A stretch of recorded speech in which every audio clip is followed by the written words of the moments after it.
Hi friends, ఎలా ఉన్నారు? అందరూ బాగున్నారా? నేను కూడా బాగున్నానండి.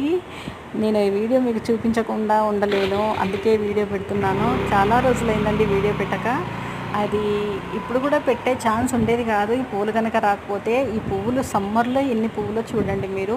అక్కడక్కడ కొన్ని కనబడడమే ఆశ్చర్యం. అంటే ఇన్ని పువ్వులు కనబడడం నాకైతే ఒక వండర్ లాగా అనిపిస్తుంది. మీకేమనిపిస్తుందో కానీ నాతో కామెంట్లో చెప్పండి.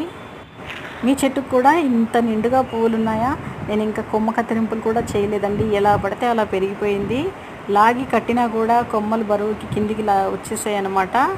ఎన్ని దొరికితే అన్ని పువ్వులు తీసేసుకెళ్ళిపోతున్నారు జనాలు. ఎన్ని అంటే మనం అమ్ముకోవచ్చండి, అన్ని పువ్వులు వస్తున్నాయి. 20-30 మూరల పువ్వులు ఉంటాయి. లాస్ట్ ఇయర్ కట్ చేసినటువంటి పువ్వులు అయితే 15 మూరల వరకు నేను అమ్ముకున్నాను.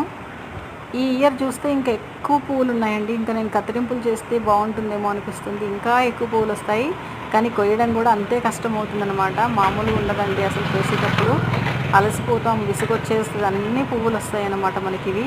ఇంత అద్భుతంగా పువ్వులు రావడం, అది కూడా సమ్మర్లో రావడం అయితే నిజంగా ఒక అద్భుతమే కదండి. అద్భుతం అన్న వాళ్ళు నాతో ఇది నిజంగా అద్భుతం అని నాతో కామెంట్లో చెప్పండి.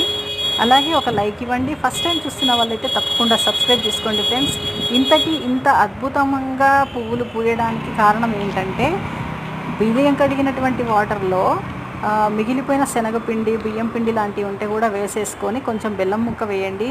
అలాగే పప్పులు ఏవైనా పురుగులు పట్టినటువంటివి మిగిలిపోయినటువంటివి ఉంటే కూడా వాటిని కూడా పడేయకుండా ఆ బియ్యం వాటర్లోనే వేసి కొంచెం బెల్లం ముక్క వేసి 3 రోజులు పెట్టండి.